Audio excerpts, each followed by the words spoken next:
नमस्कार, आप Avision news देखने की शुरुआत कर चुके हैं। मेरा नाम है राजा झा।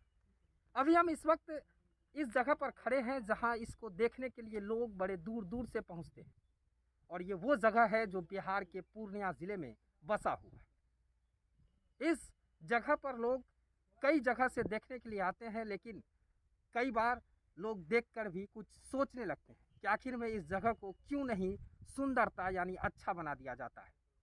इस जगह को लेकर कई सवाल खड़े होते हैं, कई तरह की बातें सामने आते हैं, कई तरह के लोग भी कहते हैं, अगल बगल के गांव के लोग। लेकिन तस्वीर देखकर यह अंदाज़ा लगाया जाता है कि तस्वीर कितने सालों यानी कितने वर्ष पुराना होगा। और ये सारी कहानी हम आपको आज बताएंगे। ये पूर्णिया ज़िले में बसा इस जगह हमारे साथ, हम एक एक करके आपको दिखाएंगे। ये पूर्णिया मुख्यालय से महज 20 किलोमीटर की दूरी पर जलालगढ़ है और जलालगढ़ के स्थित एक किला है। इस किला की हकीकत यही है कि इस किला को जरा तस्वीर देख लीजिए और तस्वीर से अंदाज़ा लगाइए कि तस्वीर में कितनी अपनी विकास के लिए ये आंसू बहा रहा है, यानी विकास के लिए ये बार बार खोज रहा है, लेकिन इसे विकास करने के लिए यहाँ पर कोई नहीं पहुँचा। यहाँ पर आने के लिए लोग को कई कठिनाई का सामना करना पड़ता है। अगर एनएच से यहाँ तक आने की बात कर ले तो यहाँ पर रोड की सबसे खराब स्थिति है। सड़क जो है वो भी पूरी बदहाल स्थिति में जी रहा है और इसको लोग यहाँ पर फिर भी देखने के लिए पहुँचते हैं। वो भी क्यों ना, क्योंकि ये जलालगढ़ का लाल किला माना जाता है और 300 वर्ष पुराना किला है। जैसा लोग कहते हैं कि ये 300 वर्ष पुराना किला है और इस किला को देखने के लिए लोग कई जगह जगह से दूर दूर से आते हैं। और जब देखने के लिए आते हैं तो यहाँ लोग पहले घर से निकलने वक्त खुशी होते हैं कि हम किला पहुँचेंगे, लेकिन जब किला पहुँचने के बाद यहाँ आते हैं तो यहाँ की स्थिति को देखकर लोग रोने लगते हैं।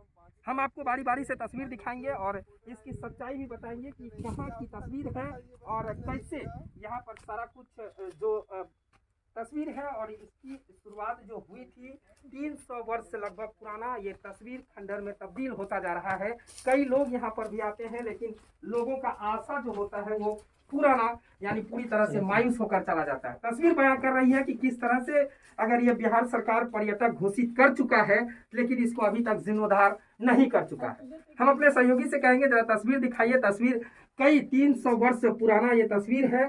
जलालगढ़ किले का इतिहास की कोई पुख्ता सबूत नहीं। इतिहासकार कहते हैं यह किला सैयद मोहम्मद जलालुद्दीन खान ने इस किले को सन 1722 में, सैयद मोहम्मद जलालुद्दीन किशनगंज का राजा था, उसने नेपाल से होने वाले आक्रमण से राज्य को बचाने के लिए किले का निर्माण कराया था। लेकिन कुछ लोगों का ऐसा भी मानना है कि पूर्णिया के नवाब सेब खान ने सन 1722 में बनवाया था। ऐसा कहा जाता है यह जगह पहले कोसी नदी के द्वीप के रूप में थी और कुछ का तो ऐसा भी कहना है कि 1722 से पहले भी किला वहां पर मौजूद था। लेकिन इस किले को देखने के बाद ऐसा लगता है कि काफ़ी यहाँ पर पहुँचते हैं। उसके बाद जब इस किले के अंदर प्रवेश करता है, हमने आपको अंदर प्रवेश करके दिखाया। तस्वीर देखिए किस तरह से पूरी तरह से यहाँ पर जब 2009 की बात कर ले तो मुख्यमंत्री का पूर्णिया दौरा हुआ था। उस समय तत्कालीन मुख्यमंत्री नीतीश कुमार थे और नीतीश कुमार यहाँ पर कैंप के लिए पहुँचे थे, इनकी देखरेख के लिए पहुँचे थे। और देखने के बाद नीतीश कुमार ने एक घोषणा किया था कि पर्यटक स्थल होगा। और उसी के कुछ दिन के बाद बनमनखी के विधायक यानी जिला मुख्यालय से महज 30 किलोमीटर की दूरी पर बनमनखी विधायक कृष्ण कुमार ऋषि उस समय पर्यटक मंत्री थे। वो भी इन्होंने यहाँ का मुआयना किया था। मुआयना करने के बाद वो भी घोषित किए थे कि ये पर्यटक स्थल होगा। लेकिन यह स्थल कितनी सच्चाई है, शायद वो मुंह से जबान से कहा गया और कागज या फिर धरातल पर कितनी दिख रही है, ये हम अपने कैमरे में आपको दिखा रहे हैं कि देखिए पर्यटक स्थल की सच्चाई क्या है। कि अगर पर्यटक स्थल बना दिया जाए तो बिहार का अगर कहे तो 300 वर्ष पुराना माना जाता है। और यही 300 वर्ष पुराने की तस्वीर की हकीकत है कि जब 2009 और 2012 में तत्कालीन मुख्यमंत्री नीतीश कुमार यहाँ पहुँचते हैं और उन्होंने अपनी जबानों से घोषणा करते हैं कि यहाँ पर्यटक स्थल होगा। लेकिन स्थल कितना है पर्यटक, जब लोग यहाँ पहुँचते हैं तो शायद वो भी अपने आंसू को निकाल कर यहाँ से चले जाते हैं। हो भी क्यों ना, क्योंकि पर्यटक स्थल की घोषित होती है और घोषणा होने के बाद शायद इसकी जीर्णोद्धार नहीं हो पाती है। तत्कालीन उस समय के डीएम को भी सूचना दिया गया था कि इसको पूरी तरह से जीर्णोद्धार किया जाए, बिहार सरकार इसको पर्यटक स्थल घोषित करेगी, लेकिन शायद अभी तक कुछ देखने को नहीं मिला। तस्वीर की हकीकत है कि तस्वीर ज़रा देखिए कि पूरी तरह से यहाँ पर देखिए तस्वीर में पूरी तरह से घास और जो चीज़ होना चाहिए वो चीज़ अभी तक यहाँ पर पूरी तरह से नहीं होती है। पूरा तस्वीर इतनी बयां कर रही है कि खंडहर में तब्दील ये किला नज़र आता है। 300 वर्ष पुराना ये किला माना जाता है। 1999 के इस किले को धरोहर के रूप में घोषित कर दिया गया था। अभी भी यह एक पर्यटक स्थल बन चुका था, लेकिन यह स्थल को नहीं बनाया गया। अगले कुछ सालों में किले का कुछ इस्तेमाल न होने के कारण धीरे धीरे किला पुराना होता नजर आ गया। जो कि तस्वीर देखिए कि किले के ऊपर पूरी तरह से गाछ वृक्ष हो या फिर पेड़ पौधे पूरी तरह से उत्पन्न हो रहे हैं, और जो चारों बगल की दीवार है उस दीवार पर पेड़ की उत्पन्न होती है। पेड़ अपनी आसमान की ओर बढ़ता जा रहा है। जनवरी 2012 में बिहार के मुख्यमंत्री नीतीश कुमार ने घोषणा किया था कि बिहार सरकार इस पुराने ज़िले का जीर्णोद्धार और मरम्मत करेगी। उन्होंने पूर्णिया ज़िले के अधिकारियों को इस बहाली का काम करने का आदेश भी दिया था, लेकिन शायद आदेश क्या हुआ ये तो आप खुद कह सकते हैं। ये किला लगातार अपनी विकास की ओर कह रहा है कि अब हमें विकास की ज़रूरत है, लेकिन शायद विकास उसका नहीं हो पा रहा है। इस किले में अभी हम मौजूद हैं और किले की तस्वीर देखकर आप भी सोचेंगे कि आखिर में नीतीश कुमार इतने अच्छे जगह, चाहे वो पर्यटक स्थल घोषित होने के बावजूद, इस स्थल को अभी तक जीर्णोद्धार नहीं करवा पाए।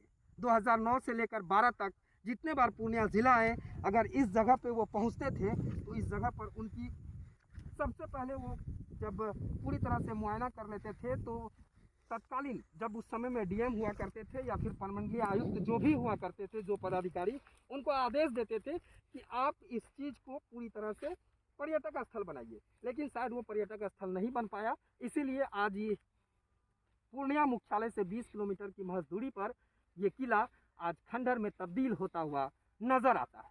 हो भी क्यों ना, नज़र तो आएगा जब यहाँ पर लोग पहुँचते हैं।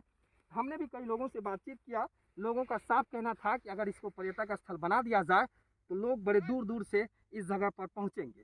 तस्वीर देखिए चारों तरफ, हम अपने सहयोगी से कहेंगे कि तस्वीर दिखाइए और तस्वीर देखकर अंदाज़ा लगाइए कि किस तरह से यहाँ पर पूरी दीवार जो है वो खंडहर में तब्दील होता हुआ नज़र आता है। दीवार के चारों ऊपरी भाग कहें फिर पीछे भाग कहें, जिस भाग में कहें सभी भाग में आपको सिर्फ पेड़ ही नज़र आता है, और जो बीच में स्थल जो खाली है वो स्थल मैदान की तरह, यानी पूरी तरह से घास वगैरह सारा कुछ यहाँ पर है।